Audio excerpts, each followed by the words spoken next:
用勇气打开新尝试，持续更新，挑战更新，无惧每一次新挑战，勇闯不止步，荣耀战不停。生而无畏，战至巅峰。勇闯天涯 Super X， 够胆就来碰。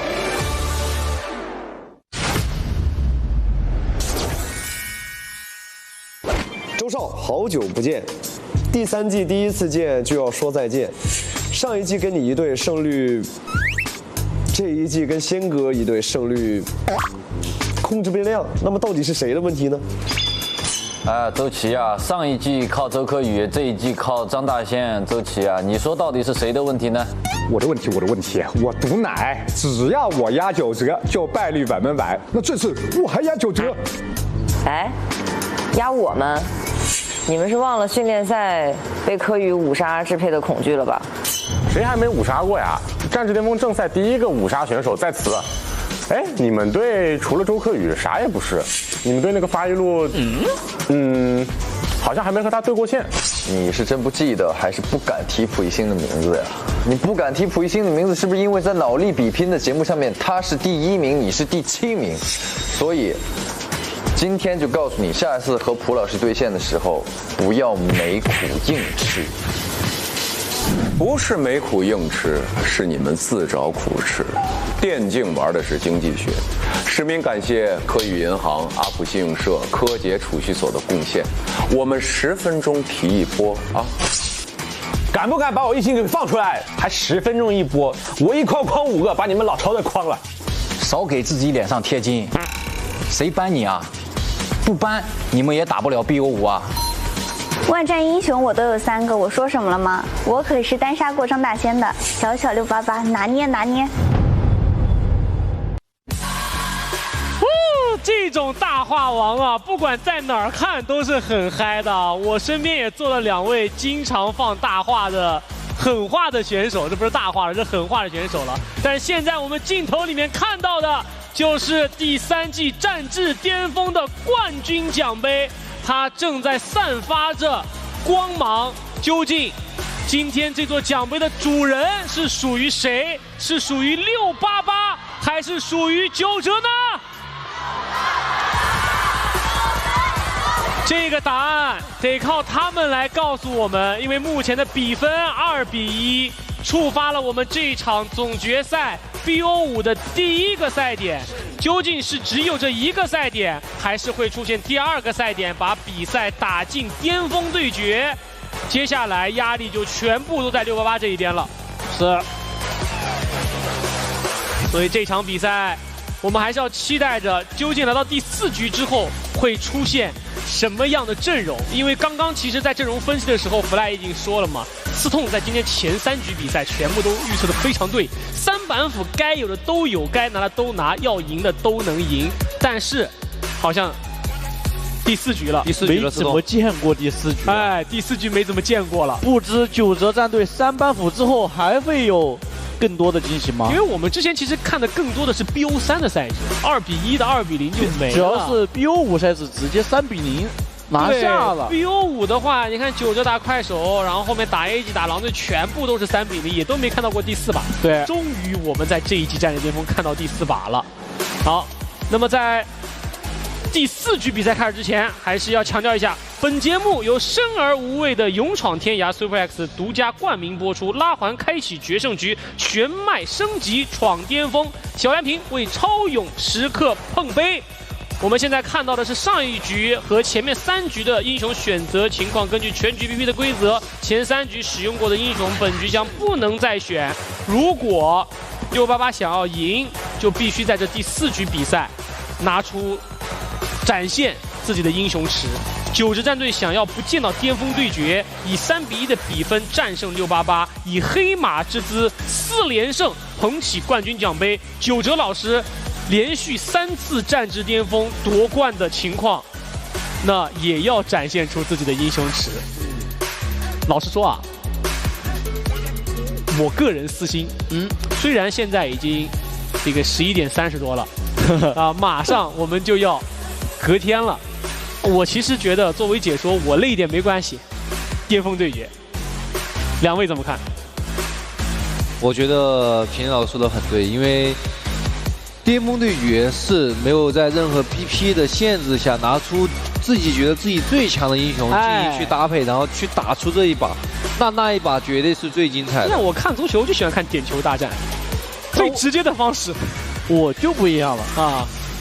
你想下班啊？但跟下班倒没有太大的关系啊。好，那说说看，其实也就跟刚开始的时候说想看溥仪星赢啊，所以说还是那句话，还是想看溥仪星赢，直接3-1拿下。哎，不对呀、今天开局的时候，我记得我预测的是9折赢啊，你们两位不是预测的688赢吗？我要上嘴脸，现在应该是我给你们俩上嘴脸。688看是想让溥仪星赢哦。哎，不是你这立体防御是吧？他这个水段太平了呀，立体防御，所以今天痛子哥坐中间嘛，端水大师。今天范东啊，确实是顶着很大的压力，身体的负荷，在进行这场总决赛的对决。其实两位都是打过总决赛，都是总决赛常客了。总决赛和常规赛最大的区别是什么？总决赛跟常规赛最大的区别就在于心态。就比如说我常规赛，我可能在赛场上我的心跳就没有那么快，但是总决赛你站上去的话，你的心率就蹭的往上。这就是你季后赛睁眼的原因是吗？有一部分，有一部分。那痛子哥呢？我已经忘记了那种感觉了。你别闹了，你还忘记了？你会忘记你夺冠的瞬间吗？我记得他那种感觉，他那个比赛前，他那次打决赛，他就是赛前那个什么6-7点睡，然后比赛睡了4个小时，他说他贼精神。就是亢奋，对，记这么清楚干嘛？彭于飞打了这么多次总决赛，还能记得我？我永远忘不了你的雅斯诺。你看，这就是曾经的双边保卫双边，今天坐在我的身边。打决赛不管前一天发生了什么，也不管当下发生什么，只要你上了那个决赛的舞台，你会忘记一切，只想赢。只想赢。那么究竟今天在《战至巅峰》第3季的总决赛的舞台上，想赢都想赢，但是谁能赢？双方在这场 BO5的第一次换边，688选择了红色方，蓝色方9折战队目前2-1领先。童哥现在似乎还是没有什么太大的压力，笑得依旧很开心。而9折战队则是搬掉了哪吒。双方换边之后，在班位顺序上看看会不会有什么变化。目前9折是没有变化的。对，哪吒加孙膑，如果说不搬孙膑就自己拿，绝不会放688孙膑加杨玉环。而688则是持续的在搬刘邦和蓝。对，因为这个刘邦如果说放出去的话，本身就是已经是第4把了。如果说拿到刘邦，那就能拿到更多的周柯宇野和英雄。搬掉了大仙的杨玉环，然后放出了孙膑，有可能自己会一想。对，那有可能自己就要拿了啊，因为硬辅能用的好用的硬辅都已经用光了。对，不可能再强行去选个硬辅了。宫本武藏还是选择了搬周柯宇啊。孙策没有选择拿孙膑。孙策的话，柯洁在打狼队跟打 AG 的时候，孙策都玩得非常的不错。对，柯洁不仅旗下的好，传开的也好啊。688这2个选位，廉颇加上敖颖，之前廉颇有被9折战队搬过一次，选牛魔的时候搬掉了吧？是，就是不想给应付。但这个廉颇现在还在摇啊。但敖颖已经出来了，给幻东选择了一个比较偏后期的射手。接下来看9折战队，9折战队的话，持续的在给蒲熠星做 counter pick， 把射手位给他藏到后面。但这一局比赛的话，688已经先把射手给亮出来了。项羽辅助吗？蓝，这个蓝再不锁的话，后面肯定拿不到了。对，你敢放，柯宇就敢拿。对，而且的话，像王瑞鑫还有他的3班斧的一个海诺没用嘛，所以说第4把也就选出来了。海诺来了，啊，他海诺玩的。在战士巅峰里面，他的海螺是最厉害的。我现在看到飞牛就看刺痛，就是你小子有点东西啊！你的眼神就感觉在说这个话。我上一把忘了，因为上把他说的是要选海螺，但是选的是个王昭君嘛。对，对吧？对，他这把选海螺没问题，说明他英雄石是真的够用的呀。扁鹊之前688战队就是用的那一手扁鹊加孙膑加杨玉环，但是这一局比赛在孙膑有可能会上班位，然后这个廉颇因为有可能会摇摆嘛。杨玉环已经被搬掉的情况之下，他还是先选出了扁鹊。哎，好像还是要选一个来统阵哦。扁鹊到时候在摇摆城，张飞辅助，廉颇打边，有可能的。但是像蓝的话，打来统阵，直接把你全部咬在一起，还是有伤害的。就直接转起来吗？主要是这把这个蓝会出肉吗？啊，不会。周黑羽的蓝绝不输肉，就是肯定是输出蓝，一定是输出蓝，打的就是爆发120%。孙膑还是搬掉了，蔡文姬688也送上班位，然后把墨子送上班位之后，刚刚有聊到的张飞，前面688使用的是桑启、邵思源和墨子，还是搬掉了亚连，把张飞放出来了。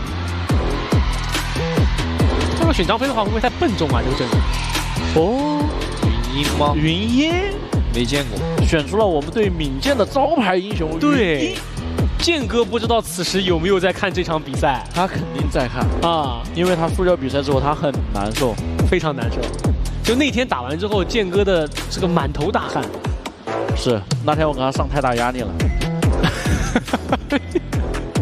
那天如果此时健哥在看这个比赛的话，他是能听到你说的话。来，您尽情说。那一天比赛输了1局之后，我跟他说，今天我们队只能靠你了，闵健。如果说你能觉醒，打出竞野区节奏，我觉得我们今天势必拿下。如果说打不出来，感觉就悬了啊，压力大吧？如果说你作为队员听到这样的话的时候，你的心是不是就是刺痛？你作为职业选手，你居然想靠我赢？如果我俩在双排的话，来看一下后续的阵容选择啊，虞姬、庄周。怎么说？夏洛特，庄周选的如何啊？这把庄周就是纯 counter 你这手廉颇嘛。其实他这样选的目的就是让我，因为对面手比较短嘛啊。然后对面的开团位是云鹰跟廉颇都在控制，对。那我选完庄周，你开不到我，我很容易一直扎你。他就是想发挥手长的优势，然后选择庄周，就是打反手吧。对，然后九泽战队你每次他选择你会发现他都是选那些团战比较强的英雄，对吧？什么海诺、王昭君、甄姬，还有一把什么周瑜，是的，都是打团容错巨高的英雄。那么最后的688是选择了夏洛特。夏师傅，对，这个夏洛特应该是会给周琦了吧？一定是周琦啊，应该是周琦了。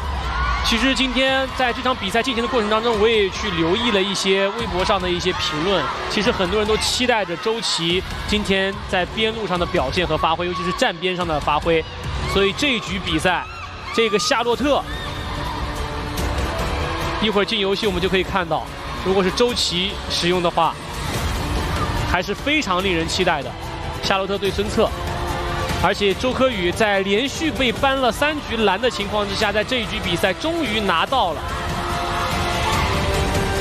冠军奖杯，也已经来到了舞台的中央。这把你看，像按这种逻辑推，就是海诺是绝活，蓝也是本命。那这把他就是抱着3比1的心态去拿下这一把了，因为他这把不用再神英雄，下把就算是输了，下把也是联盟队，所以他这选的是目前为止肯定是他们觉得最好用，常人选的时候最好用的几个英雄，且最自信的英雄。在688这边的话，其实也拿出了自己非常招牌、非常喜欢用的英雄，包括也让周琦来到了边路打站边。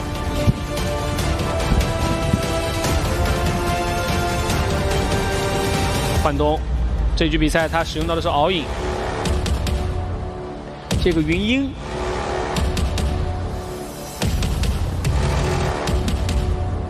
那我们一起期待一下，哎，会不会有可能焕东也会和大仙做位置的轮换？焕东去打云鹰，一般来说是有这种可能的但是一般是射手选择宋尚香才会去这样换。因为仙哥的话，更多射手会选择宋尚香。是，王瑞星、海诺他的3板斧之一，今天甄姬没有能够助他拿下那一局，但后续的王昭君和周瑜也都赢了下来。这把海诺。这已经不再是3板斧了，因为他的周瑜也获得了 MVP， 这已经是4板斧了，战至巅峰。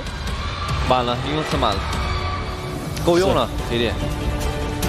好，来看一下最后的阵容：焕东的云鹰，大仙的敖影，周琦的夏洛特，688和九哲战队。九哲战队的赛点目前2比1的情况下，是九哲战队3比1直接。连续战胜4支队伍，一穿4，捧起第3季战至巅峰的冠军奖杯，还是688赢下这一局，把比分追平，打进巅峰对决。哇，主角的剧本。九哲如果成功，他将会是战至巅峰3季以来唯一冠军教练。敌军还有，让我们一起进入比赛。蓝色方九哲战队，红色方688战队。我是九哲瓶子，我是解说石头，我是解说弗莱。精彩刺激的对局，究竟这局比赛是今天晚上是这一季战至巅峰的最后一局，还是会让我们迎来巅峰对决？看开局的分线。双方都是2个人抢中，对，童哥和刘星2个人都是往中路靠了一下，帮忙抢中。然后童哥抢完中之后直接往上走，先帮对抗度，对，保证夏洛特的前期发育嘛。因为夏洛特这个英雄要是前期拿到优势，中期就不用管了，一个人打2个都没问题。而下路的话，小蒲跟大仙的第一波线的对拼是被大仙打了1半以上的状态啊。风刀写身。双方的打野都是从上往下刷的，因为这边的话，大仙玩的龙，对我刚刚说过了，对。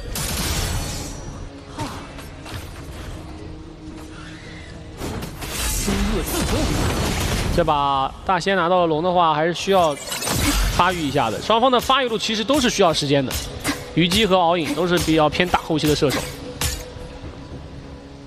卡线，卡线。细节卡线，吃个药包。吃药包的时候丢了个兵，和风系，那有点亏了。这波出科宇的蓝，下路这一波燎原白斩，斩掉蒲熠星，好节奏。曹焕东的第一波下路支援就已经出节奏了。万甲为心，再来个3火，又打残了流星，而且这一波小蒲的闪现、流星的治疗也都全用了。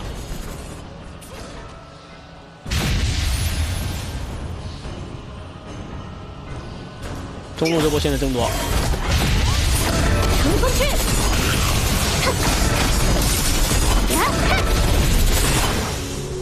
抢完就走。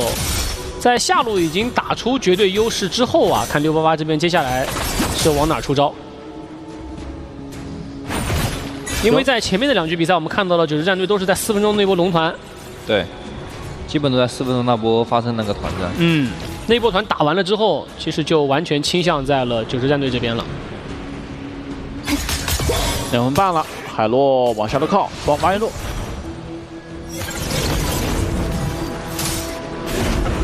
开船来中路，撞2个，是的，这一波再冲进去，来一刀燎原白斩，但是没有能够把人换掉，那最终是把李毅的扁鹊给带走。柯洁现在孙策玩的真的好啊，他在打狼队跟 AG 的时候，孙策都是一直支援，一直4个打3个，5个打4个，5个打3个的越塔，很会找机会，就很敢冲。这一波就是上野在中路啊打开了局面。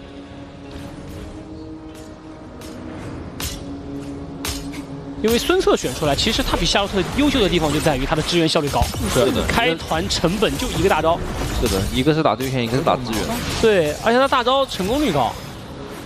其实他开船，你要么就退，你要么就吃我个大。是的。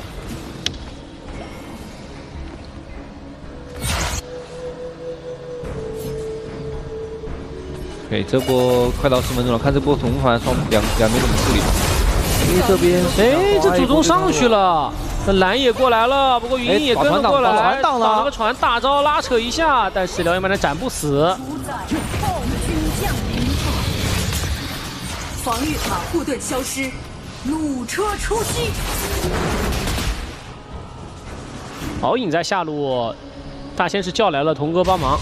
而流星的话一直是跟小蒲连体，就导致了童哥的这一手连坡啊，他没有办法直接对小蒲造成威胁。庄周只要手里捏着大招，他就开不到。4分钟，九哲战队还是率先对龙做出了动作。对，先动龙，但这个位置也挤了过来，双方打野是波想拼城，但是云赶到的时候，龙已经被斩掉了。廉颇这波给一个拍，海诺开大，海诺开大招把你规避了一波，然后退回来吃个3火没有死。孙策的大招也是被夏洛特给挡了。蓝的位置，蓝这一波看到了夏洛特赶过来之后选择了后撤。如果这波夏师傅不来的话，一哥的这个扁鹊要么交闪，要么就是交人。蓝出的肉啊！怎么样？哐哐打脸啊！这士别3日，我还说他100%不会出肉。我的脸太疼了。这是总决赛，对于我们今天在场上的10位选手而言，可能我们这一季的战至巅峰对他们形成的印象，可能在这场总决赛都会发生变化，因为他们的目标已经变了。抖抖毛吧。夏洛想找一波节奏。这波从这边过来，从这边开船，也是想打一波配合的。但是廉颇这波有点难走，能扛得住吗？一丝血，但这一波一个闪现躲传头没有倒，这波技能全骗了呀！这一波大仙的反应非常快。对，那这波周琦就有点舒服了，上路他能把他给推掉，然后还能在吃波线，还能反个野，那这波是超标发育了呀！这波夏洛特。柯前这个船是直勾勾朝大仙去的，我以为他会去找残血的廉颇，但是他直勾朝大仙去之后，大仙一个闪现化解。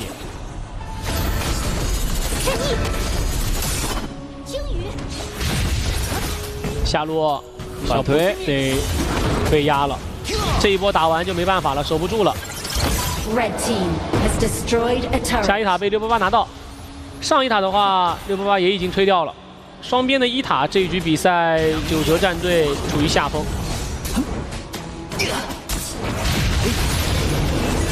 这边孙策又开船想撞下路的小龙人，小龙人这波是没闪没大的，但是拐了一下，而且旁边没有什么好的硬输出，直接跟上。蓝不在。对，庄周和海诺的伤害都是比较软的。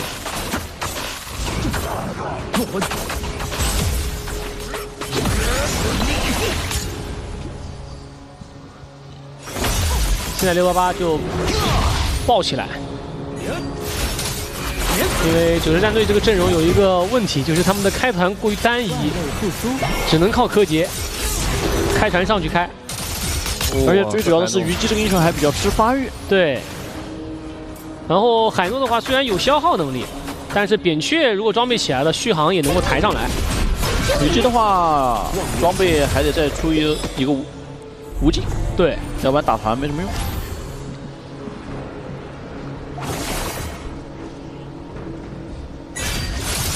穿越，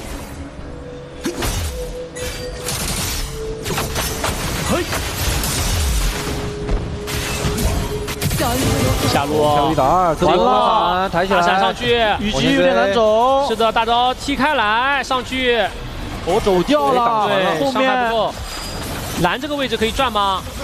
想操作，能够操作起来，把周琦给带走，但是正面的云鹰也带走了庄周，这个位置想去粘，但是没有红 buff， 所以粘不住。敖影的话在上路可以推掉2塔，这一波688还是赚了，打了个1换1，推了个2塔。688这一波虽然说是在互换上的话是一个对抗路换掉了一个游走，但是这波张大仙真的是发育的太舒服了。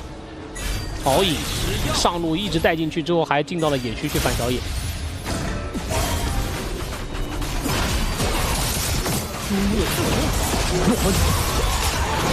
这个蓝没有能够开船了，对，没保住。哦，撞墙了，对，墙太厚了。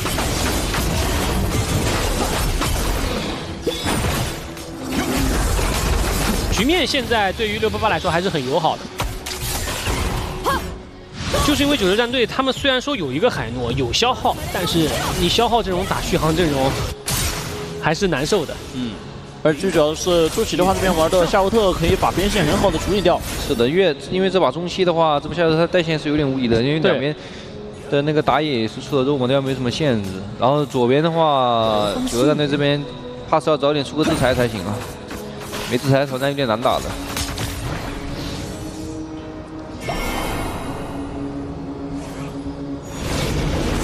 孙策开船，廉颇撞，廉颇挡到了。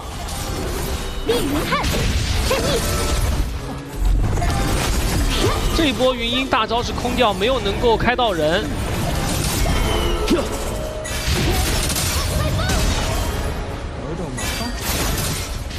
虞姬如果有2的话，开得好，其实也不是很怕688这种抽的。其实这把的话，虞姬也很难死掉的。书写梦的序章。闪火龙魂，中路线是压不进去。怀988打这种来有回复的这种续航的，对比较好一点。他们抱在一起打就会很开心。那这个龙的话，好像没有准备想过来呀，九州战队，那只能要放给了，状态都不是很好。而且九州战队有消耗，688这边也有消耗啊。张大仙的敖影也可以抽火魂呐。这一波，顺势又开船了。对面有暴君 buff， 想主动开团吗？但是蓝在上路，一个人带把2塔带掉，但是看自己能不能走。撞到2个，强推推走之后，廉颇一技能跟过去顶了一下，但是队友没有能够跟上，在正面的位置也有人过来接应了一下孙策和庄周，而廉颇这波刀打进去之后，看云鹰这波能不能跟得上，再上去又跟一个大招直接贴到脸，直接带走了小蒲。然后庄周这个位置还是最后的一丝血，看看燎原马展能不能跟上。最终是用回风枪收下了人头，拿到了双杀。赵怀东在今天的第1把打野啊，节奏就起飞。这一把的话，九州战队其实打得有点鲁莽了，因为对面有暴君 buff 呀。3火箭秒，3火，这波没办法，了开出了大招，但还是死了。大仙这一局比赛在前期一直在发育，等的就是这个时候，上路的高地顺势拔掉。现在才11分钟的时间，688已经破了高地了。Red team has destroyed a turret.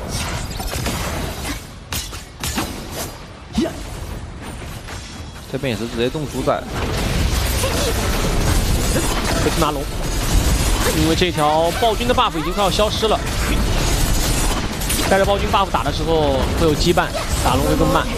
那现在的688战队在有续航、有坦度，然后同时在九州战队小蒲的这个虞姬还没有发育起来之前，柯宇的这个肉蓝进场似乎也没有办法威胁到688的任何人。这把是肉蓝加肉孙策。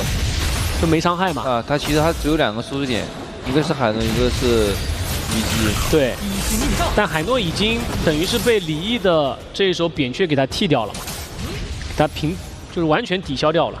你消耗你的，我续航我的，我5层 buff 一叠给你戳。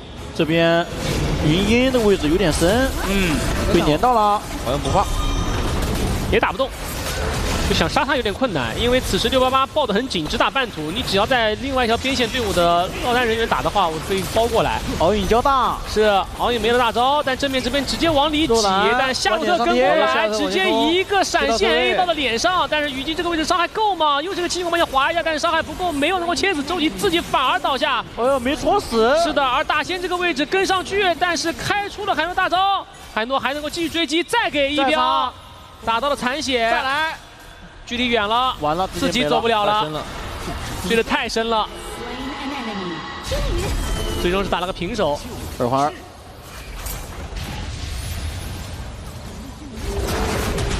这个红有点危险，被沈杰直接拿掉。闪现3火被2级。哦呦，2级就结束了。这个闪现出去之后，刚好2级时间到了，对，被3火龙魂收掉。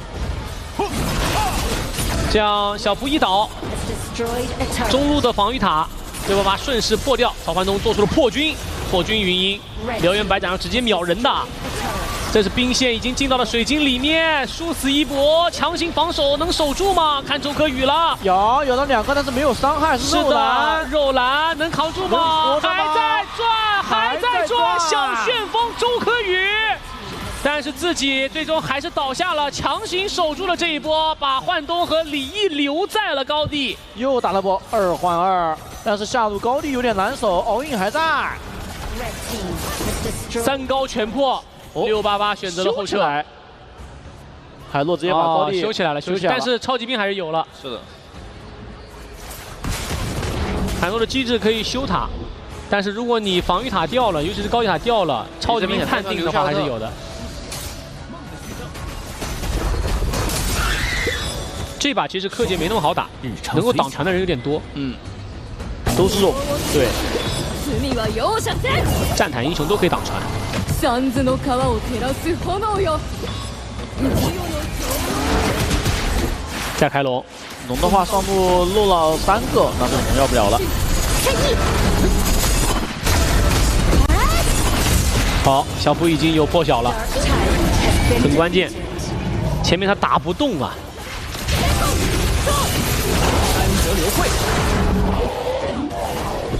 688现在是有着3300的经济差，这个经济差其实并不算大。顺势开船被挡住了，没了大招。他带的是晕眩，他并没有一闪，所以想要去贴到后排一套技能秒人的话有点困难。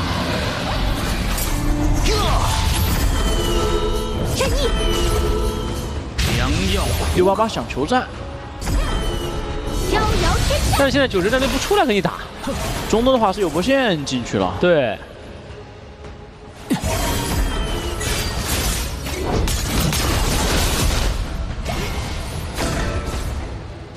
柯宇现在想出去绕个后，但这一把的话，对面都是一群战坦，有点刮不动。对。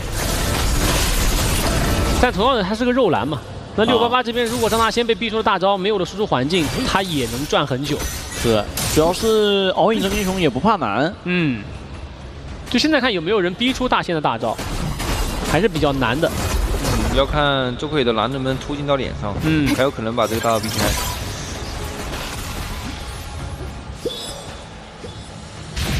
下路谁漏，对方就会直接开龙鱼团。夏洛特直接漏了，周琦漏。中路的话，南想找机会吗？但是要被打一套，走了。下划线不好，那这条龙的话又被线给牵着了。龙只能放了。就如果刚刚下路周琦漏的情况之下，9哥直接冲龙坑，那还有的说。但是海洛差点被秒了。是的，这3火龙魂伤害太高了。直接大招开了出来。哎，顺车开船，撞一下，3水魂。主宰拿完之后选择了放下路，还是想把下路的高地塔给推掉。又是这个红，很危险呀！看到了虞姬，肯定想留，能走掉吗？一技能挂上，云鹰直接冲上去闪现，虞姬拉扯了开来，连波这大招想过去砸，但是砸不到，虞姬直接回头反打，但是这个防御塔还在的，顶着防御塔打688会是有点不理智的，选择了全部回退，等这一波龙的到来。还在扎，是的。但是没技能了，这波688交出了3个闪现过来去追击小博，没有出梦魇啊！出了，我没看见。主要是90战队他们这个上野的爆发不足，没看见是因为他那个毒给他挡住了。哎，这一波下路的高地推掉，但是再修起来之后，正面这一波自己有点扛不住，王世已经先倒了，这虞姬被大招给定了起来，连波给一个拍了一下，给了个拆火，但这个位置大仙已经倒了的，没有办法，大河倒了，剩下来的人也没有输出，两边其实是差不多的。对，打了个1换3，这一波的话，90战队必须得出去，不出去的话，就是能在家里面等死了。对，必须出去拼了。688也太想赢了。暴君刷新，这个暴君得要，得赶紧出去。现在放在90战队面前的就是我这3路高地被破了，我该怎么办？放在688面前的就是这个神装的虞姬，我怎么切他？刚刚其实688的控制链衔接已经威胁到小蒲了，但是小蒲还是活了下来。还有逆风，对逆风情况之下被迫3高拿到了18分钟，也就是20分钟前的最后一条暗影暴君。90战队要靠这条龙，要么打条人，要么就把3路线给运出去，然后持续到20分钟龙王团那波，然后再去把那个龙王那波线给运了，然后直接开龙跟他拼一波，要么就是这波要找机会打焦点才行。就是跟上一波很像。对，就上一把的话，他们就是选择了我殊死一搏，在顶着对方下路2个超级兵的情况之下，选择殊死一搏，最后搏赢了。不能退回来呀，视野是不能让的。是的，而且要把线给带出去。如果这个线但凡是裂的话，那20分钟就自然而然你的线就会更裂。对于90战队来说，胜利只有这42秒的龙 buff 时间。我4个人打你5个，坚持到孙策开船过来支援，也必须得打。Blue team has destroyed a turret. 没有选择硬刚。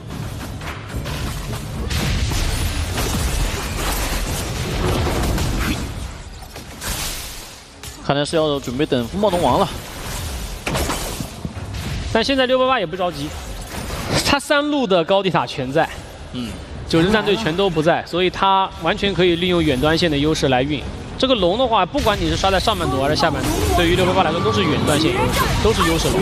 哦，难找位置。这个剧情很像直接咬进去，敖影大招被逼出来了，这是一波机会。孙策直接开船，落点不是很好，但是这个船没有撞到。敖影没大龙可以逼一下啊。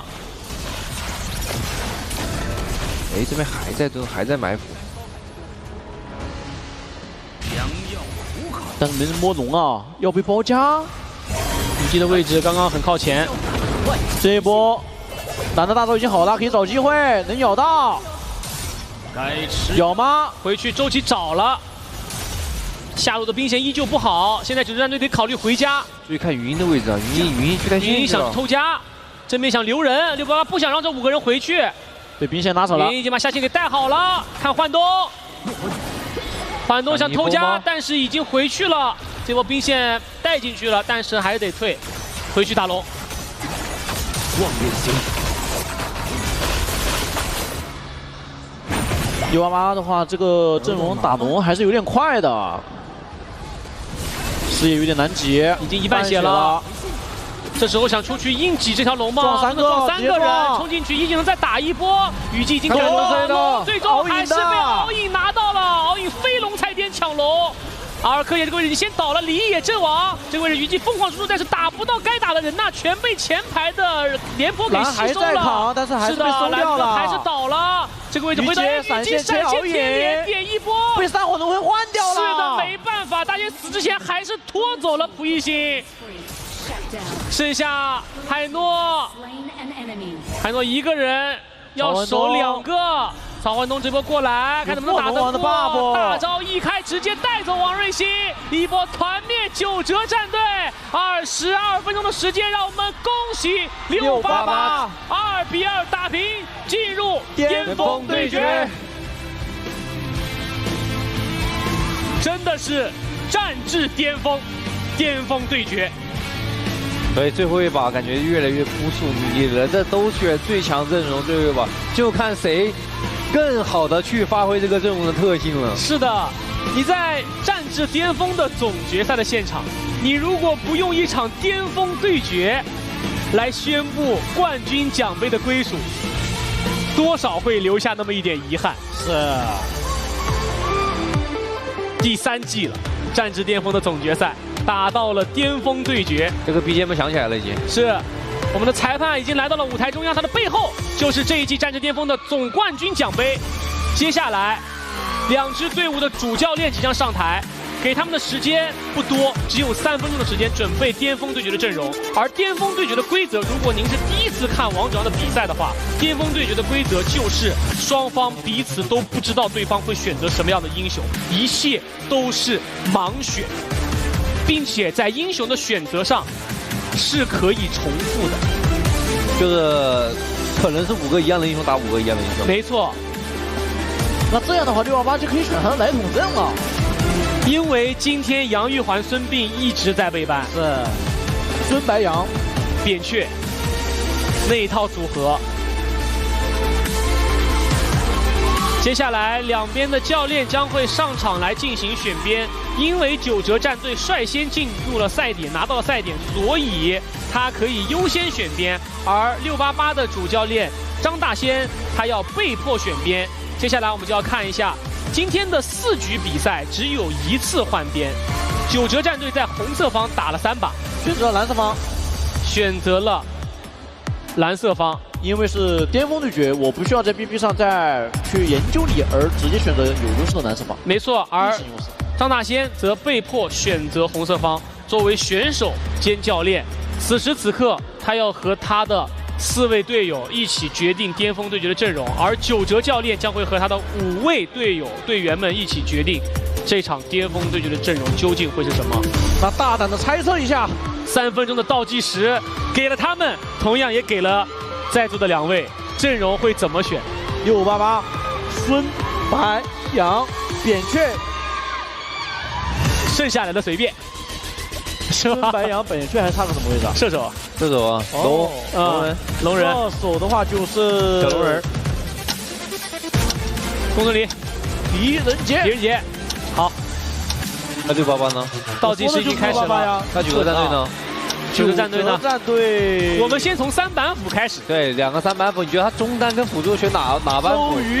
周瑜，这就是4板斧之一。张飞，周瑜、张飞。好2个板斧已经确定了。但我觉得应该不应该，因为孙膑加扁鹊选这个是不是有点难打？是不是？要不换一个板斧再试试？换个板斧来。孙膑，哦不是，张飞肯定是要的啊，周瑜肯定是要的啊。其他3个位置上看怎么弄？龙人是不是要？他龙人那把打得很好啊。其他的不知道的呀，你说一个呀，童宇飞。你要让我说，就如果已知688是这一套孙白杨加扁鹊敖影的情况下，你会怎么选？或者狄仁杰的情况下怎么选？中路是1星呢，肯定。中路1星。对，然后边路看情况来个，我悟了，你悟了。哦，来甄姬啊，中路把1星换甄姬可以吗？然后呢？然后辅助出什么？不是人家5个英雄，辅助肯定是张飞。刘星一定是张飞啊！今天张飞打的确实好，但是我今天被打脸有点多。刘星大概率是张飞啊，那剩下的呢？我们总不能只点一个。甄姬是打团是好限制，但是你缺个留人啊！你甄姬你如果不配留人的英雄，是等他们冲进来嘛？不是，但是感觉还得配个关羽要来个留人。5丈，宫本也有可能。宫本今天确实也一直在被ban啊，蓝也有可能，因为蓝打这种没控制的这种不挺好打的吗？但是蓝刚刚输了，对。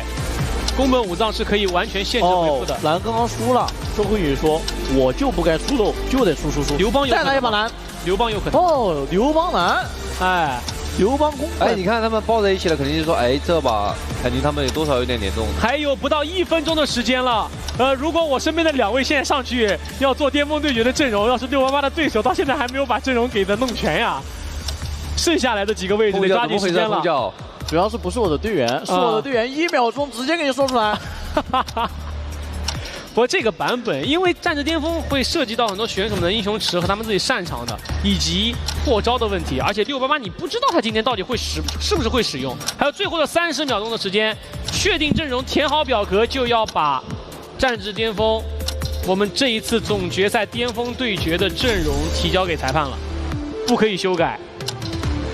而且彼此之间在进入王者峡谷之前是不知道究竟会使用什么的。最后的10秒钟，让我们倒计时：9、8、7、6、5、4、3、2、1，来了！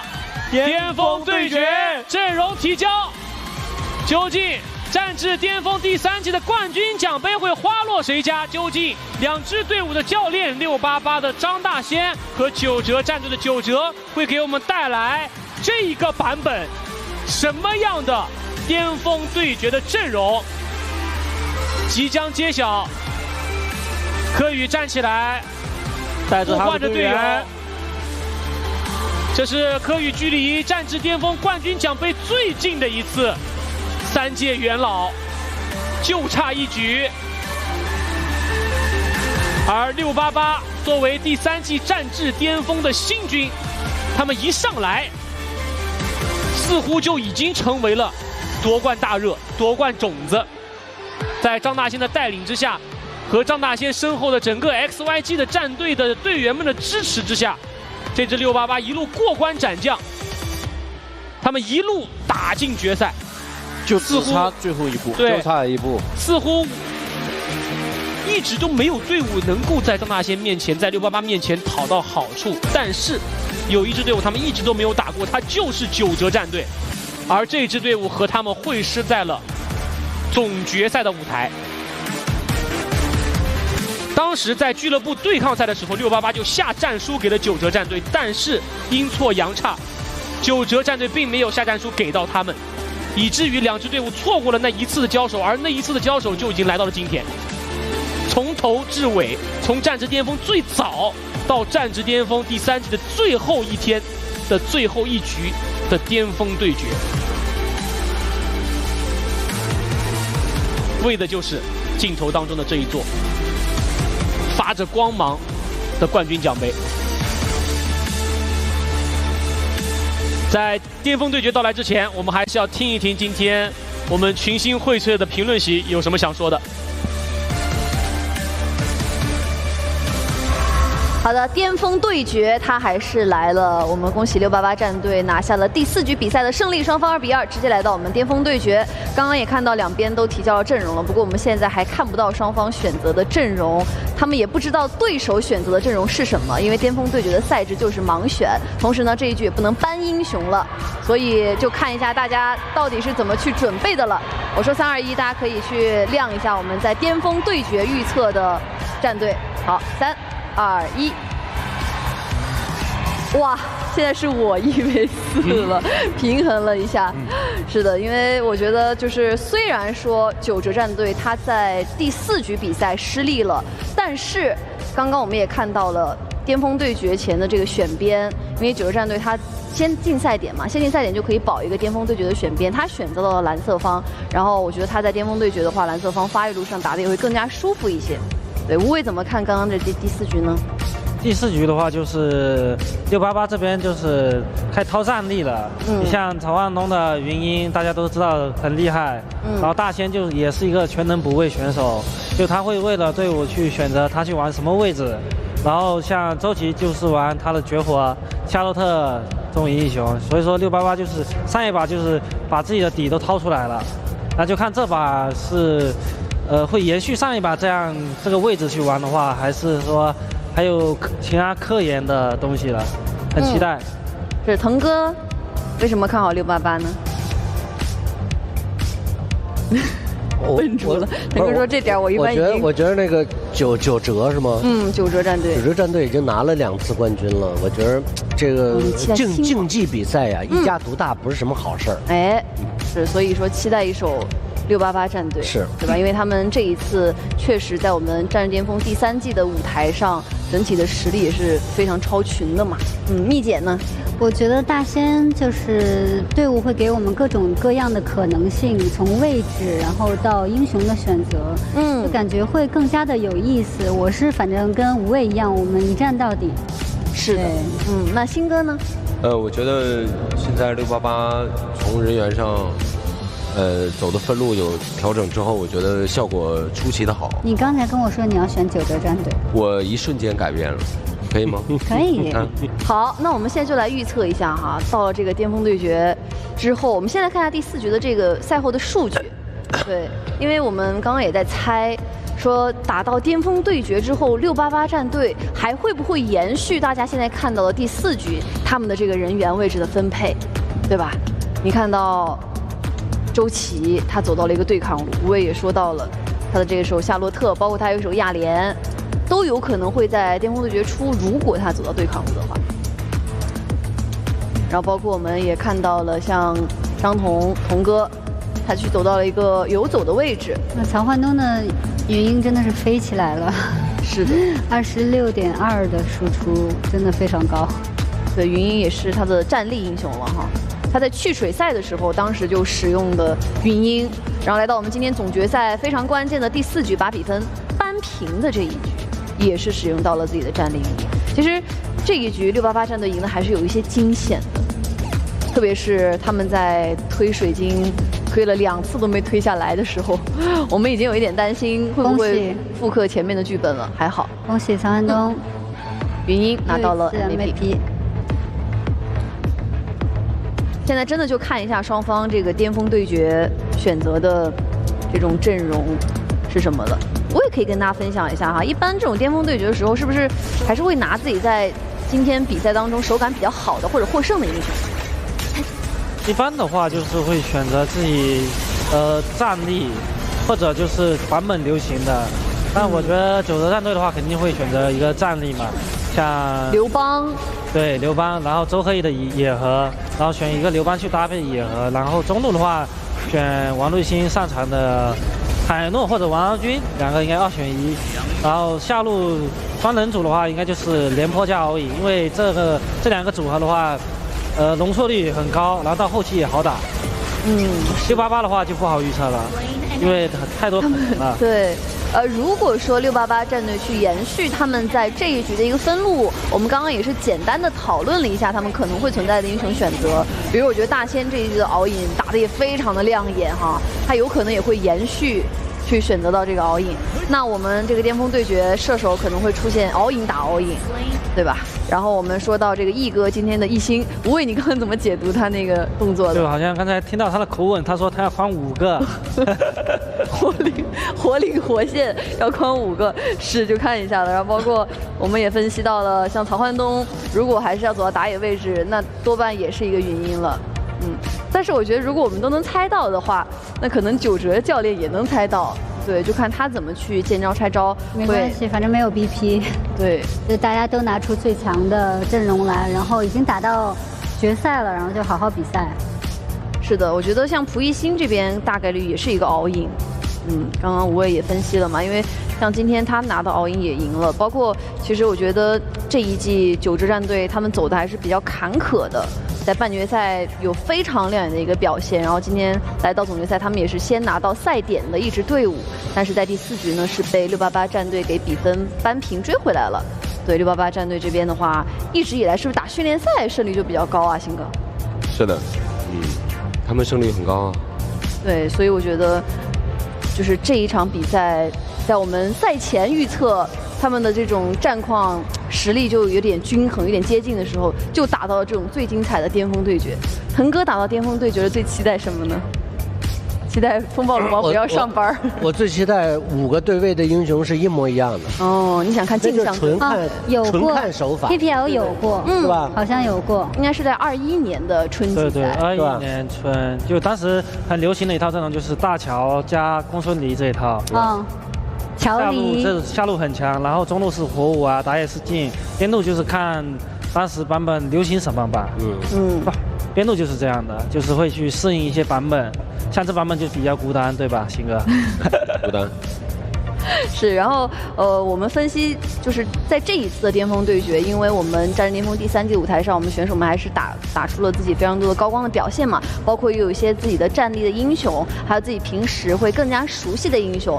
因为像我们职业选手的话，他可能就是每天日常他的一个安排就是去训练嘛，就有很多的训练赛，所以他可能对于绝大多数的英雄都非常非常的熟悉。对，但我们战神巅峰它毕竟是一个相对来讲跟职业选手对比哈，它不会是一个非常长达好几年的一个训练营的一个时间，对，所以对他们来讲，可能还是要去拿自己就是在这短短的时间当中去练的比较熟悉的英雄去拿出来，才能在场上更加自信嘛，对吧？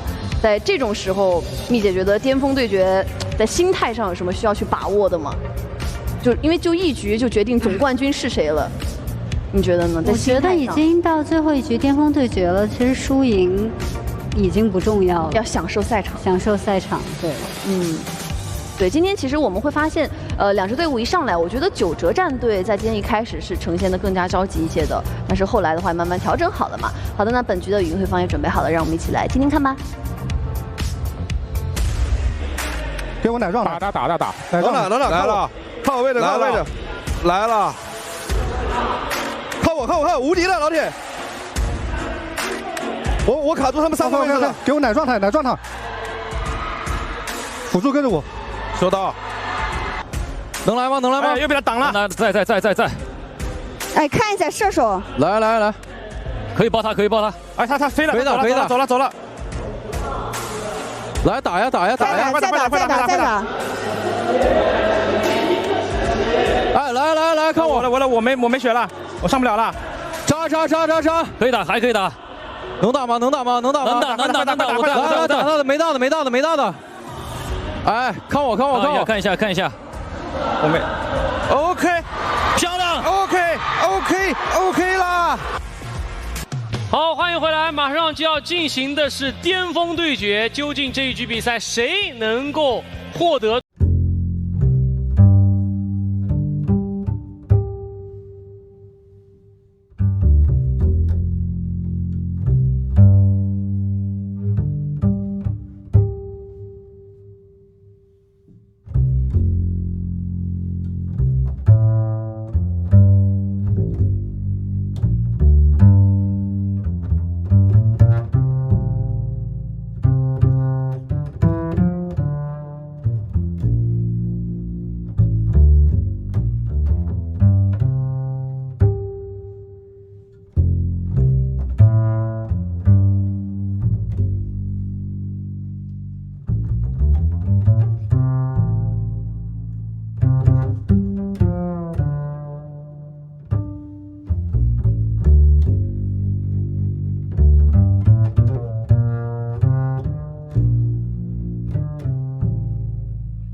张飞、蓝、龙，对抗度随便。好，那就让我们一起期待一下，究竟在巅峰对决的阵容上，会不会像刚刚2位所预测的那一样，688、孙白杨，今天一直在班位上，以及一直在搬周柯宇的像宫本，然后蓝终于放出来了，拿了一把刘邦、宫本这种，刘邦、宫本冲脸的，以及九哲战队这边的3板斧，刘星的3板斧，周瑜，还有王瑞鑫的3板斧。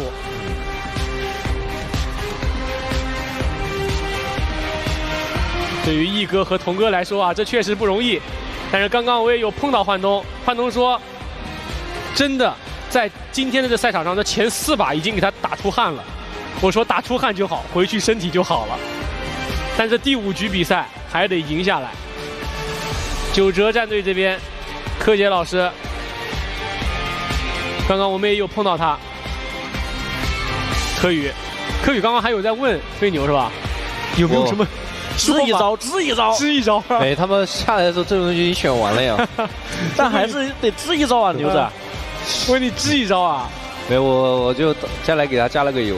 没事，当洪云飞说出加油的时候，我其实有偷偷在看他。啊，他遇到柯洁了，加油；遇到周柯宇了，加油；遇到曹文东了，加油加油，加油加油；遇到九哲了，加油，全是加油啊！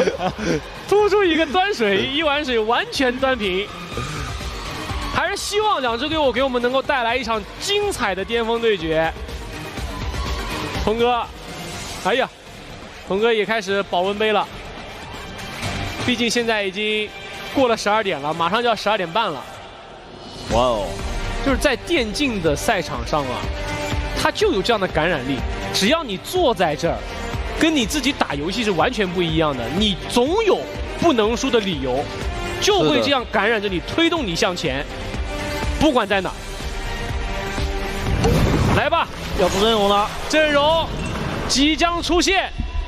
第3季战至巅峰总决赛巅峰对决的阵容究竟是怎样的？让我们共同揭晓。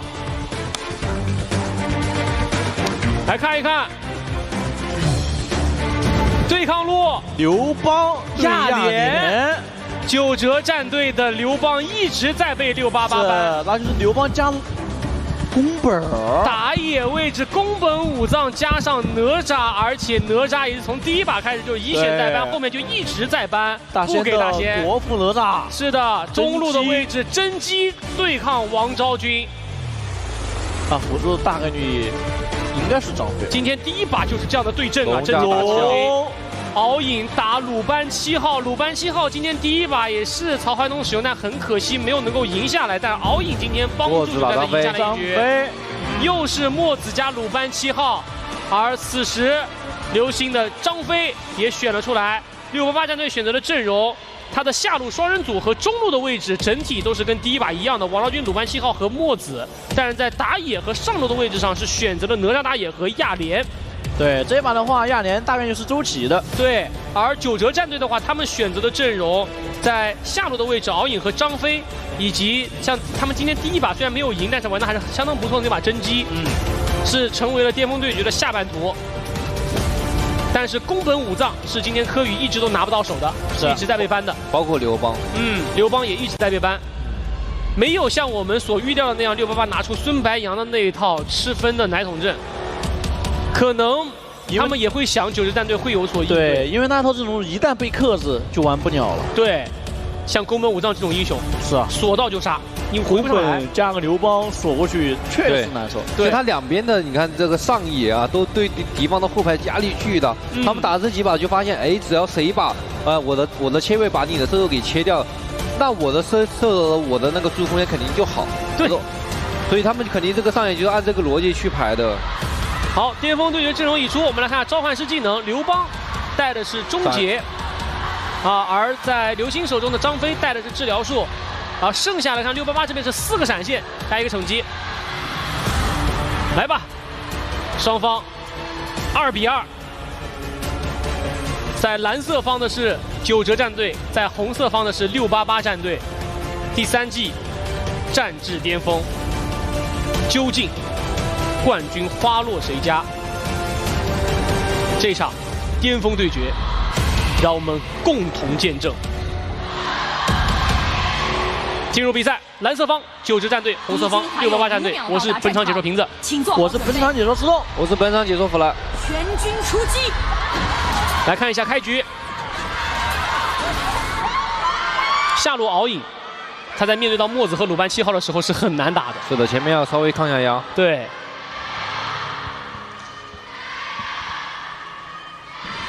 在双方的野区的位置上，这把一哥的王昭君首先是往自家红区看了一眼，是怕柯宇主动进到野区，而双方的打野都是从蓝区往红区刷，镜像开。下路9支战队小蒲是一个纯逆风，所以没有办法去争夺墙边的这个野怪资源。哦，动导消耗一下。这把的话，柯洁的刘邦也是带着斩杀，就是要秒人，他就是要秒，他柯宇把他带进去，他2技能直接最远距离释放，冲到脸上，然后一个爆盾 A 一下，一个终结，幻东基本就没了。双方的打野都是选择两边节奏都一样，都是来这个线。对对。哎呦，这墨子泡的好难受啊！张彤的话，墨子是他的招牌英雄，玩得很好。哎，这波亚玲已经被消耗残了。看这个是谁的？刘邦抢到，有斩杀的，死血有斩杀，但是2技能越墙走了，是没有到斩杀线。刘邦在前期4级前打亚莲确实好打，是好打的。4级后其实也还行，可以一直消耗。敖影前期没伤害啊。这个阵容688如果想赢的话，就尽量的放大下半图的优势，对，推起来。其实越到后面越好打，因为这个哪吒这把这个英雄的属性就是前中期可能就是野区对抗上没有那么的厉害，但是一到中后期的话，他这个英雄的属性就非常的火。但是还是跟弗莱一开始说的一样嘛，双方都是切射手，谁能把谁切掉就赢了。是的，但这把哪吒他不太好飞龙，他最多逼个龙的大招。就大换大类似这种。那如果双方的射手都同时被切掉了，残局谁更厉害？哪吒更厉害一点，还是哪吒亚莲？对，哪吒跟亚莲后期的团战能力实在是太强了。所以这把对于9支战队来说，在团战上不仅仅要把幻东给切掉，还得让小蒲活下来，能够打后续的团战。然后这把最好就是在前中期能取得优势吧，然后利用甄姬这个点多去打一下钳子，因为甄姬这把的话，哎，这一波大招放的不错，在2个人的中间打了波消耗。是的。一哥今天第1把的王昭君打的就非常好，对于幻东的保护做的也很漂亮。今天的第1把墨子和鲁班7号和王昭君啊，当时这一局阵容是帮助688吃了1分的。让我印象最深刻的就是一哥和童哥对于幻东的保护，那是铜墙铁壁。2个看起来很软的英雄，但是他把技能大招都放在了幻东的面前的时候，就是2堵无形的法术墙，没有人可以撞。哪吒很主动，撞了一波，消耗了一下。来绝！好像巅峰对决之后，双方都打得比较更稳一点了。其实这几把你们发现都是龙点那波。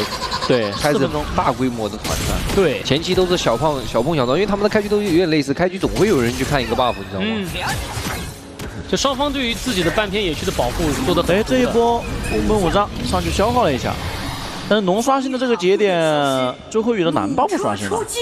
那这个龙所以准备放了，龙可能大概率要给了，而且周琦的亚莲也往中路传了，是因为前面几波发现9德战队4分钟一直在打这个龙，然后提前传过来。阻止你开，周慧宇是选择了换主宰，换个龙止个损吧，互相发育。688这个阵容双边也是需要发育的，而且哪吒这个英雄也是一个比较吃发育的英雄。他看起来像是一个前中期的猛男，但是有了荆棘之后，他才是真正的猛男。是，主要是遇到哪吒这个英雄，你在线上也不敢随便拼。对你一旦残了，哪吒就会飞过来。没错，是的。其实这把9德战队这边发育路可以打得准一点，比如说张飞啊，在对前期的时候吼个大，然后刘邦接传送这样子，要把刘邦的大招给利用起来，因为本身打亚联他一直是做优线嘛。就跟今天第2把那个周瑜、张飞的阵容一样嘛，当时他们配的也是all in，就是在下路打得很主动。对，这把的话还是只能看下半图去优势，因为上半图是打不死这个哪吒的。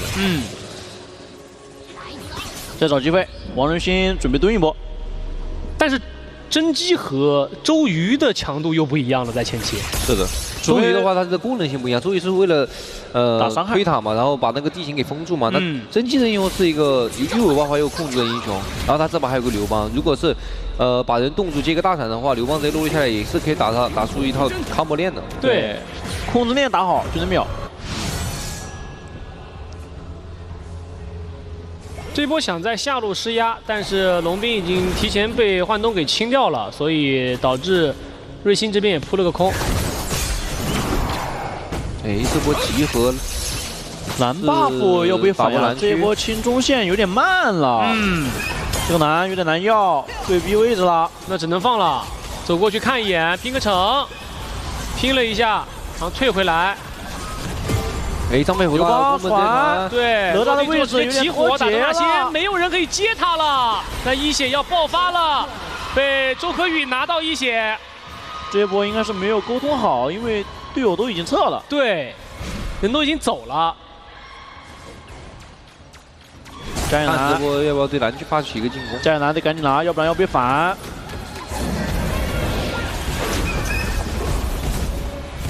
刚刚那一波拼城的话，柯宇也把自己的蓝 buff 给拼了下来，是没有被大仙给反掉的。这样的话，大仙是入侵不成啊，自己的蓝区自己也拿不到，但是好在是被幻东给拿下来了，给了队友。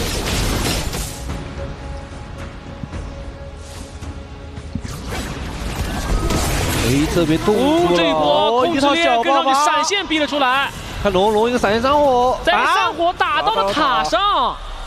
距离太远了，是可惜了啊！大招直接喷这个地方，直接飞过来了，飞的是的，王昭君给了一个豆，但这波甄姬肯定是要死的。可是王昭君也阵亡了，哪吒的2技能给收掉了。是的，下路这个防御塔硬拆，拆完了之后这个位置还能打吗？还能打，哪吒应该死不了了这波。对，而且墨子和鲁班7号又回头做保护。这龙也是没大没闪的，一直炫有副盾很肉。张飞给他喷一下，应该是烫死了这波。宫本还想再进场，是的，烫死了补一星之后，这个位置墨子给个大招定一下，但鲁班7号已经先倒了，这个位置再来，亚年来了，能给一个控制链，最终是把周可宇给放倒，张飞一丝血，最终是大仙拿到了3连决胜，再追上去有4杀吗？流氓2技能往回走，墨子跟上去，这个没有跟到，一个炮，结果他妈也没有命中，直接飞走了，秒传。柯洁这一波手法拉满。手法拉满，但这波其实是周琦想让一个4杀，我看他能杀他，然后就回头坚定不移的走了，然后发现哎，这刘邦的大招赚好了，哎，秒传就传走了。不过现在可以看出，现在这个哪吒的坦度已经起来了，你只要宫本大招没有锁到那个哪吒，但其他人的话也不，如果不那一套灌给哪吒的话，他其实现在打团根本就死不了。这是我们前面聊的这个英雄。打团这个画面的话，容错率特别高，还要加一个亚联。最主要是大线玩得好，他的国服都涨。那确实，熟练度太高了。这波已经发育到有个血手了，这打起团来感觉很难处理了已经。6000块，现在领先的柯宇800块钱。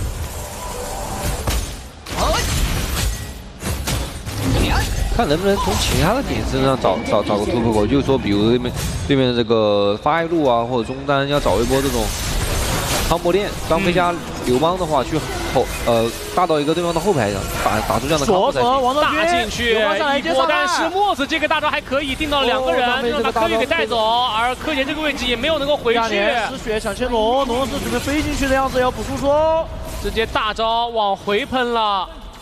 这波童哥拆的是真漂亮，差一点，还是带走了，弹死了。但是看一下大仙的哪吒人群里面冒海，再来一下，没办法，最终是被敖影小蒲给收下了。甄姬也跟了一波伤害，拿到了双杀，带走了童哥的墨子，一波团战打了一个2换4。这波团战，这波张飞火的是真的好。那刘邦跟宫本冲进去第一时间，然后他在侧翼，虽然没有第一时间把那个第一时间没到位，但是后续的一个大招是吼到了好多人，然后这时候龙人过去打了一波集火，加上那个王荣迅的这个甄姬，最后一个弹把对面的小火弹给收掉。对，在这之前的话，就是童哥的那一个大招在落点墨子宫本武藏加刘邦的落点那个地方，一上来是把柯宇控在了原地，所以导致了柯宇和柯洁两个人是直接冲进去，没有出来。对，第一波爆发没打死。对，然后自己还被留了。但在后续的团战上，就像刚刚弗莱说的那样了，这个龙不想让。张飞这时候第一时间没有大招，龙现在已经半血了，已经给到视野了，双方是可以要拼惩戒的，要拼惩了。谁的？拼个城，周柯宇默默拿到，这波直接带刘邦拿到进去，直接往人群里面强切，张飞又是一个大招，再喷4个，而且造了一个哪吒的脱节，这波跟队友一起集火，大仙开启了炫手，能扛住吗？没办法，最终是被刘星给拿下。刘星啊，刘星！这张飞玩的太好了，他在战至巅峰的天花板究竟是有多高呀？他真的进步的好大。是。刚刚我们还在聊，在评论区的时候我们在聊，痛子哥给刘星的评价是他在战至巅峰的成长，他进步至少3倍以上。但目前来看，似乎他还有更高，还能达到更高、更强、更快。典型的大心脏选手，一到决赛就发力了，就猛。对，而且这还是巅峰对决第5把，就是比赛型选手。是的。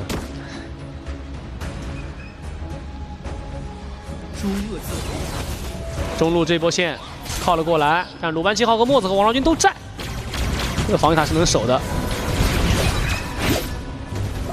中路几个回合的较量，双方的经济差并没有拉大。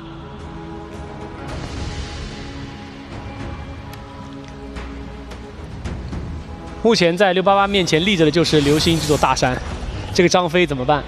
他们一定要调整好，躲好刘星的大招，能打反手，能打进攻。对，最怕的就是像刚刚那种画面，大仙飞过去之后，刘星一个大招把后面3个人全部喷走了，顺便在身后位的大仙还被他往远送了一截，是，以至于把战场分割成了2边，张大仙归张大仙，其他几个人归其他几个人。因为有帮的作用可以分带，所以说九州战队可以率先开龙。对，视野都能站得很好。哎，这边想蹲一波，对哪吒有想法呀。哎，宫本锁到跟甄姬那一套，其实还挺限制哪吒的。要做他了吗？哦，都在试探。哎，这边主动去找哪吒了，这波把哪吒打走，看能不能逼个大招。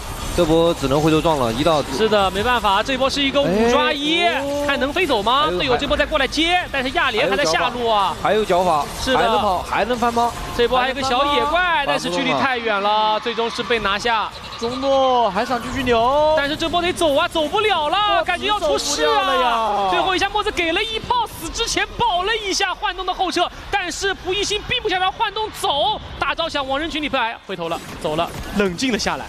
耶，哎，乱了呀！一哥这个位置是没法走。是的，确实打比赛，在高强度的比赛之中，终究没有扛住压力，乱掉了。中路的1塔，中路的2塔都可以拔掉。一波小节奏，直接连续推2座塔。在刚那个位置，688是属实，等于是带了一个全图线，下路一个亚莲，上路一个哪吒。所以在这种情况之下，九州战队抓哪一边都有机会。对，本来是没有想中那个哪吒的，但是因为亚莲漏了，所以说就强行去打哪吒了。对，所有技能全交给哪吒。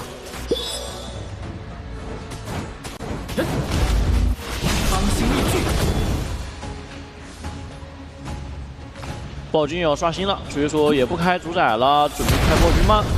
柯宇霸者重装，穿上身，肉起来，直接去开暴君，开主宰了。周琦也是做出了霸者，这把还是要周琦也站出来啊！哎，这边688这边688很主动呀，直接动龙吗？感觉可以拼波城。他们想打团吧？是的。张飞2技能跳到了洞上，被动了一下，想把人赶走。龙强行逼着拉脱战，这一波包过来，刘邦直接给大招锁过去，直接锁到2个人，一波起火秒掉了李毅，墨子一个大招直接盯到了2个人，鲁班7号3个人拉满，幻动直接带走3个人，然后在正面继续往前冲，小蒲必须得将这个大招往回退了。这一波张彤的大招给的太好了，直接冻住了刘邦。童哥这个墨子的保镖啊，真的做的太绝了，绝活，确实是绝活。从今天 BO5的第一把开始，他那个墨子保鲁班7号就很有说法。到了这一场巅峰对决，在中路的那一波也是如此，到下路的这一波更是如此。左2个，然后原地一个大招。王昭君临死之前放出了个大招，疯狂补伤害。对，一哥说：“我虽然人倒了，但是我的伤害还在场上。”高龙，刚刚那一波啊，柯洁大给早了一点，柯宇大招还没有锁到幻东，所以以至于其实并没有威胁到鲁班7号。是的，大招锁到的是王昭君和墨子。但2个人并没有办法第一时间把他们俩秒掉，这俩英雄还挺肉的。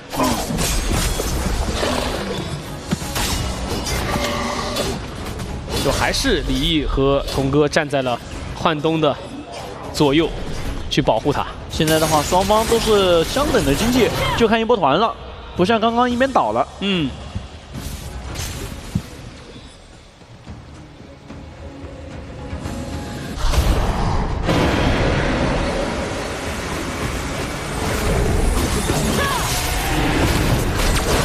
龙兵是放在了上路，哎，这边哪吒率先开团，逼出了敖影的大招。王昭君大招已经放完，下路这波直接进去，敖影大招直接冲后排。是的，但这一波鲁班7号还是没有威胁，郭梦的大招直接留给了他，走进去，但是被杀水包给推开了，没办法，柯宇直接倒下。曹安东有张飞喷出了大招，残血丝血都看不见血条分动但最终还是被真伤给带走。还在说是的，再有真机闪现大招，王瑞星成功切掉了曹幻东，一波团灭了688，打了一波1、2换5，王瑞星最后豪取双杀，真机留作最后手，闪现大招贴幻东的脸，中路有限，好像能一波，有机会复活最快的是李毅的王昭君，直接先扛着防御塔可以给减3秒的时间，一哥还有4秒的时间复活。出来之后是有大的，刷了波兵线出来，看能不能拖到童哥也活。王昭君直接给大了，往回拉扯一下走位，躲了一个1。但是上路高地自己换了个高地掉了，但下路这个高地也形同虚设了嘛。688可以找机会出来强行推掉，这样的话双边高地优势依旧在688这一边。对，688的话想赢还是得保住曹很多。对。但是现在柯宇是想切到曹幻东，但是得先从一哥这边过去。对的，一哥说你想碰到幻东，你先把我给拿下。对，但你把技能都交给了王昭君，那幻东就舒服了。李毅的话可以出个金身主动卖一下，让公母上锁。对，这样的话可以帮鲁德尔分担一下压力。小蒲敖影已经破军了。刚刚小蒲也很拼啊，那个大招是直接往幻东的鲁班7号脸上飞，一丝血出来的，他是给周柯宇的宫本创造输入环境。对，最后一波，张飞也特别的强，我看一口血开了个大招，然后在2技能再跳过去，然后再接上王荣信的真机，直接一个大闪直接抬走。护水近身，就是一丝血把大放出来了。对。其实左边这把他明显来说，他的 combo 链其实这把打得蛮好的，左边。688这个保镖阵容也确实是给九哲战队带来了太大的压力，但是九哲战队依旧是在拼尽全力的去找曹幻东，不管用什么方式，目前来看的话，5个人都已经全部用上了，每个人每一波团战都在各司其职，尽力的去贴到曹幻东。哎，这位亚连找到宫本了。要追吗？有点难留。是的，哎，这宫本张飞跳上来了，他会逼个张飞打一波。张飞这一波的话，被白打状态，没有办法放出大招。哎，哪吒往前冲，是的，哪吒应该这波要无敌的呀。但这一波王瑞星有点难活，被砍一刀闪现逼出来，哪吒直接飞进去，2技能接个1，直接带走了王瑞星。龙反，那这样的话，敖影的话进到人群里面想要去换幻东，但是幻东有一个苍穹在手里，没有能够把幻东给带走。这样九哲战队在这个时候突然出现了在上路带线的掉点问题，而且一下死了3个，变成了2守5，并且刘邦没有大招，上路有兵线，直接卡进去，好像能一波。放在688面前的就剩下这座水晶和2个周柯宇和柯洁，一波冲进去，殊死一波现在的王昭君，但这个位置攻了黄州的复活甲，没办法，柯洁你先倒下，柯宇站到了最后时刻没有用，点水晶，恭喜688战队。恭喜688战队获得战至巅峰第3季总冠军。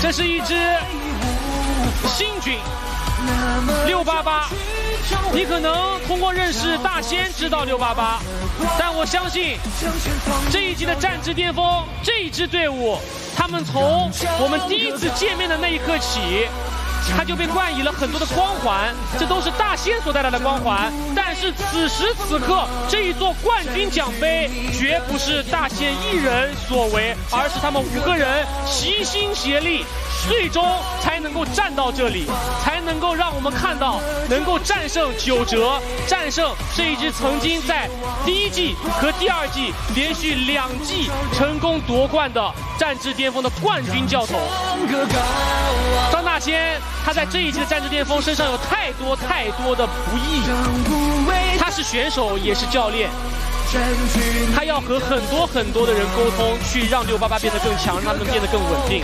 他要去协调每一位选手他们所熟悉的英雄，去搭配阵容和组合。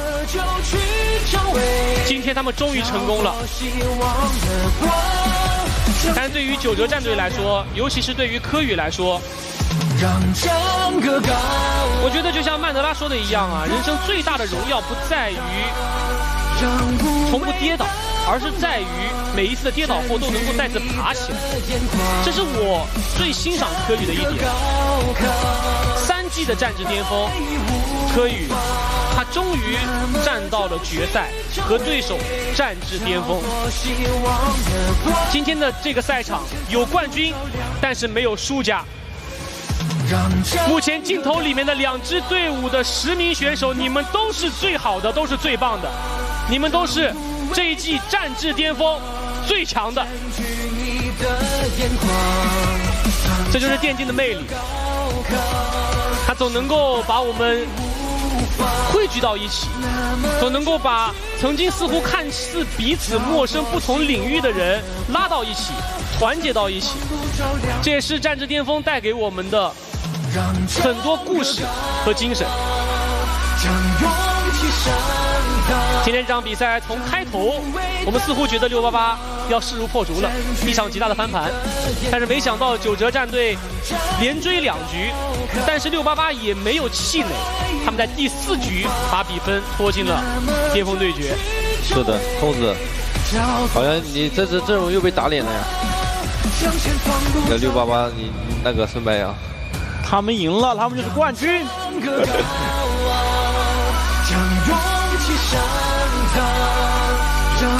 恭喜688，战至巅峰第3季的总冠军。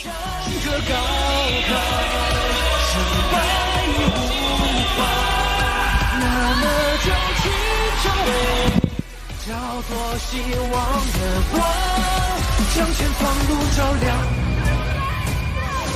心怀无畏，战至巅峰！恭喜我们的688战队获得战至巅峰 S3赛季总冠军，请捧起属于你们的奖杯，捧起属于你们的荣耀。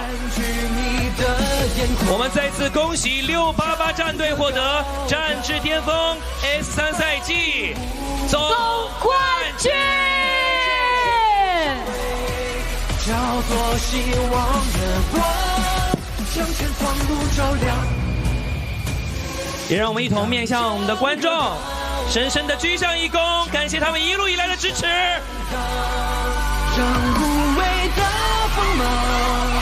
我们赶紧把话筒递给我们的大仙，作为队员又作为教练，此刻想对大家说什么？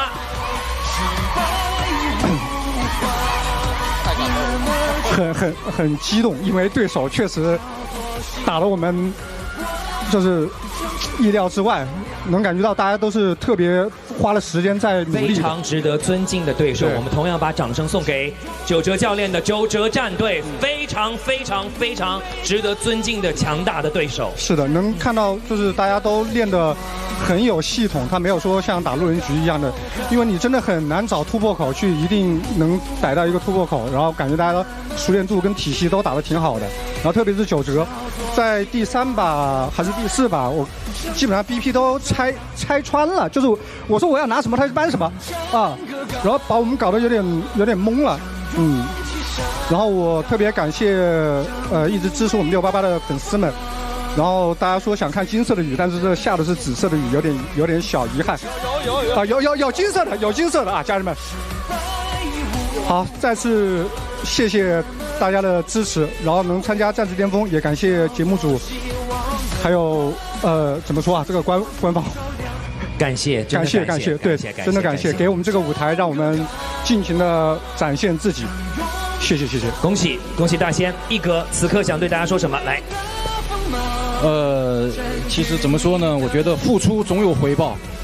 想说一下，其实在这几天里面，我们在这5天里面这个度过的时间，其实大家可能是不知道的。每天奋战8个小时，说句实话，真的，你看老曹也已经生病了，大仙耳朵也已经中耳炎了，我这腰也不行。但是呢，我觉得真的就不管是做什么事，我觉得付出总有回报。我们对得起我们每一个人。真的晚上睡觉都是草林，我是站左边还是站右边？但是呢，还是要感谢我们这个团队，最后我们是没有放弃，拿下了这个冠军，688是冠军。恭喜，童哥，此刻想说什么？现在心里头的确是特别的激动，就像做了一场梦一样。然后站在这个舞台上，我就觉得好像我们刚刚参加这个节目的时候，我就说我一个啥都不会的，我竟然能站在一个总决赛舞台，然后还能拿到这个冠军，就像做梦一样。谢谢688全队，然后谢谢给我们提供这个舞台的这个腾讯视频、王者荣耀，还有以及所有喜欢688的观众朋友们，谢谢大家。也谢谢童哥。接下来想问一下周琦，经历了2季的时间，此刻心情如何？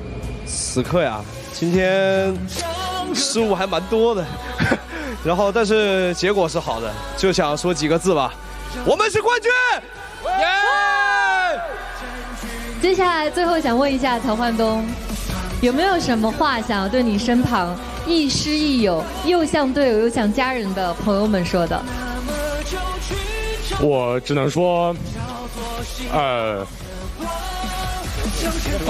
我缓一下，就是特别感谢我的4位队友因为很多时候其实，因为我一开始也是转分路的选手，然后就是我感觉射手这个位置的这个位置的人，压力就特别大，因为其他位置的高光全都是切死射手，然后我特别感谢他们给予我的信心，给我的鼓励和给予我的帮助，然后我也非常想感谢一下我们的 PD， 然后很多时候是他陪着我们在一起训练，然后最后我想再说，因为这个节目到这里就结束了嘛，我想最后再带着大家一起喊一遍，我们打的就是精锐，掌声送给他们。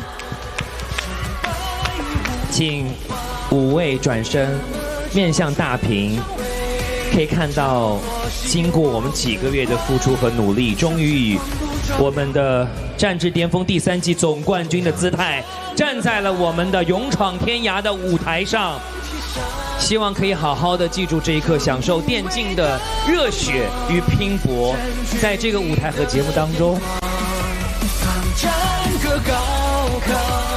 留下了激动的泪水和令人动容的故事。不仅仅是6883季以来所有的战队和成员都为我们的节目，为我们的电竞出了一把力，流了一次泪。再次把我们的掌声和尖叫送给688以及所有在这个舞台上付出过努力的他们。谢谢你们，谢谢。掌声送给他们。其实我觉得背屏上的这个5个人的人像，再接上他们5个人的背影，以及他们5个人的名字，这一刻我相信会在你们人生当中留下非常深刻的印记。我们再次的还有一个惊喜还没有公布，现在我要跟导播车上确认一下我们的 FMVP 有没有统计出来。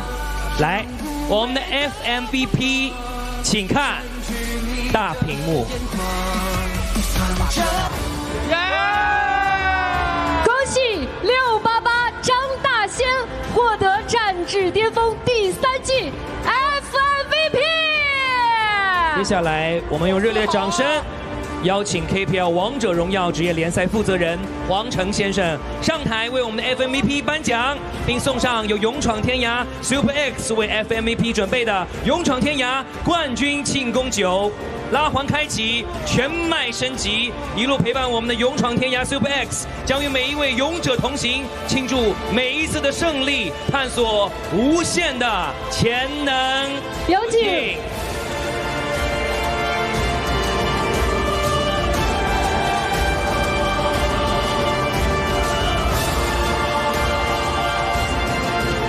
再次祝贺我们的688战队，祝贺 FMVP 张大仙，愿你们在未来的道路上以勇闯天涯 Super X 的挑战精神，迎接无限的挑战和机遇，创造更多的辉煌。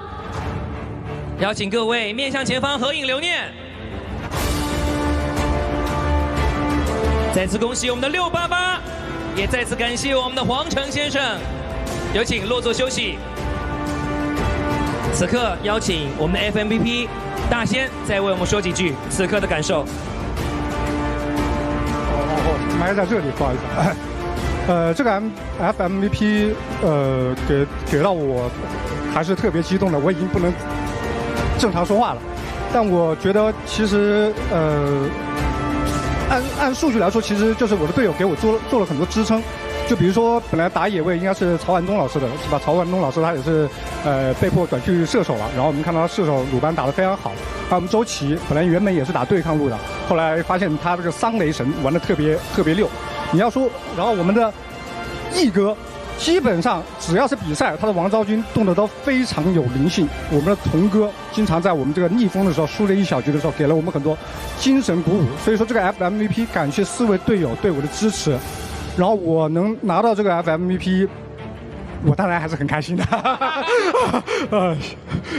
恭喜，再次的恭喜！再次恭喜大仙获得战至巅峰 S3赛季暨王者荣耀 Star 赛 FMVP。恭喜！今天我们一同见证了战至巅峰第3季总冠军队伍和 FMVP 的诞生。现在让我们掌声有请所有到场的嘉宾一同上台，和我们一起为此刻的荣耀喝彩。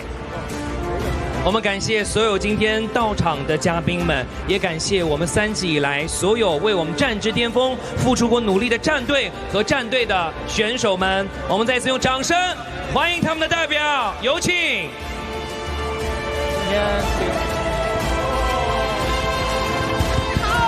也请给我们的冠军战队一些掌声吧。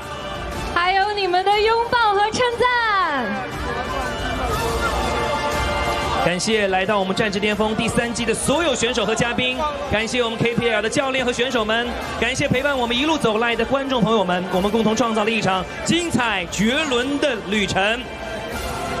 在舞台上的腾哥对我们的冠军奖杯非常的感兴趣，我们也诚挚的邀请腾哥下一季可以继续来参加我们的巅峰对决。腾哥一定要来啊！是的，我们再次把掌声送给台上所有的嘉宾代表们，请各位移步到我们的中间，准备最后的大合影环节。当然，最要感谢的还有我们一路陪伴的赞助商们，是他们让我们巅峰的夏日赛场更加的热血。本节目由生而无畏的勇闯天涯 Super X 独家冠名播出。拉环开启决胜局，全麦升级闯巅峰，小蓝瓶为超勇时刻碰杯。让我们感谢天猫。天猫双11正在火热进行中，上淘宝搜战至巅峰，还能抽8888元大红包，决战至巅峰，购物享狂欢。感谢爱酷，打游戏就有 iQOO 13性能之光闪耀全场，10月30日正式发布。感谢卫龙。卫龙不只是一种辣，陪你燃辣巅峰时刻。本节目由卫龙辣条赞助播出。感谢万和。本节目由万和赞助播出。万和星汉叉1套系，成套自由券，无忧换新家。打开腾讯视频 APP， 搜索“超爱玩指南”，参与活动输入口令“我超爱玩王者荣耀”，即可抽取战至巅峰限量的红包封面，数量有限，先到先得。10月26日王者福利日，登录免费领取限定传说皮肤，更有周年庆限定称号、灵宝套装等9重礼物登录送。现在我宣布，战至巅峰第3季暨王者荣耀 Star 赛圆满收官。现场的以及线上的亲爱的观众朋友们，感谢你们的支持，让我们一同在此刻唱响《战至巅峰》。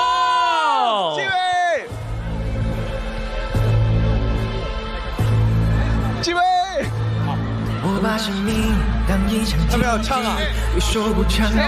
当然，感谢各位的热血与坚持，感谢每一个战队和选手们的努力、拼搏与付出。我们约好了，下一个赛季不见不散。几位。不是群而是宿命，坚定擦亮距你距近，谁也不在星星里的火焰，那是感谢一直陪伴我们到深夜直播的所有腾讯视频的在线观众，感谢你们对今天到场的每一位嘉宾的支持，感谢你们3季以来对战至巅峰的热爱，对电竞的热爱，对电竞选手的支持，也感谢所有辛苦指导我们的教练、幕后的工作人员以及现场和现场的观众朋友们，谢谢你们3年如一日支持战至巅峰。还是那句话，下一季我们不见不散。我教过你了，鲁班好不好赢？好不好？始终锁定信仰，被误解的梦想，才更值得去闯。你们棒！Yeah， 最突然这些个掌声，噼里啪啦的不平常，脸颊里每个话题上台，该紧张就紧张不上，我不甘心只比较亮，要做亮不胜利的光，超起绝望比天，我不也客气，这个是我的几位，正面对着妖精碰打的才像话，别停下，对面要更多更强才更狠，还更大，叫我战场带起分专家，找找不稳这的吉他，决定出来叫还不发现你翻了，当然让非常做强大。星星里的火焰，那是肉，是爱，是无畏狩猎，和在生活输赢的争辩，是你不同的信念。当战鼓敲响，将勇气上膛，让无畏的锋芒占据你的眼眶，当战歌高亢，胜败已无妨，那么就去成为叫做希望的光，向前方路照亮。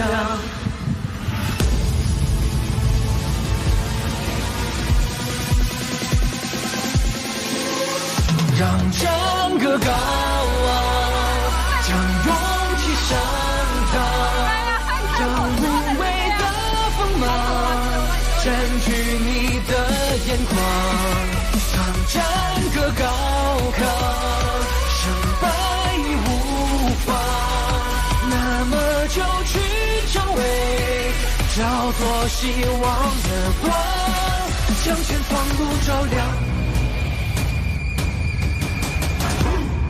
本节目由生而无畏的勇闯天涯 Super X 独家冠名播出。勇闯天涯 Super X 够胆就来碰！天猫双11火热进行中，上淘宝搜战至巅峰还能抽8888元大红包。打游戏就用 iQOO 13性能之光闪耀全场，10月30日正式发布。卫龙不只是一种辣，陪你燃辣巅峰时刻。本节目由卫龙辣条赞助播出。本节目由万和赞助播出。万和星汉叉1套系成套自由券，无忧换新家。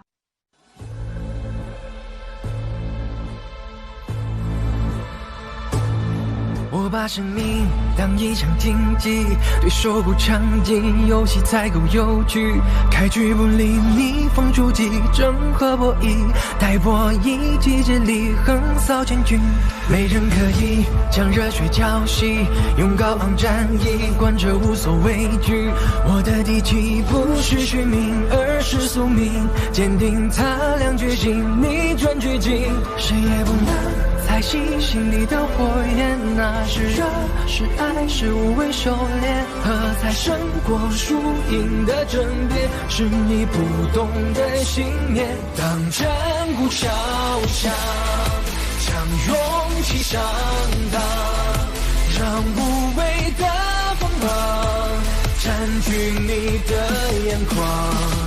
当战歌高亢，胜败已无妨，那么就去成为叫做希望的光，将前方路照亮，炙热的目光，始终锁定信仰，被误解的梦想，才更值得去闯。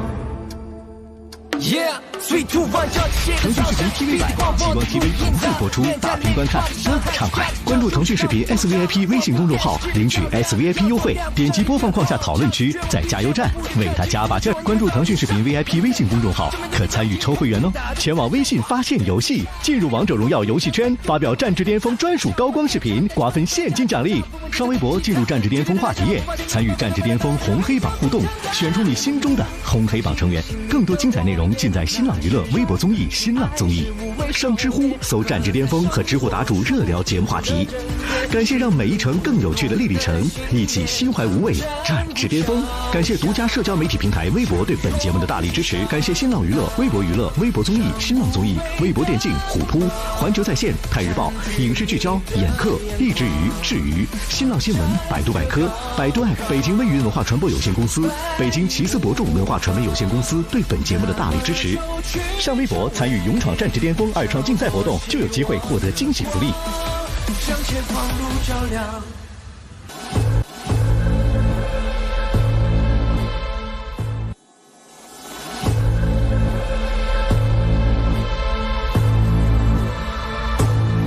我把生命当一场竞技，对手不强劲，游戏才够有趣。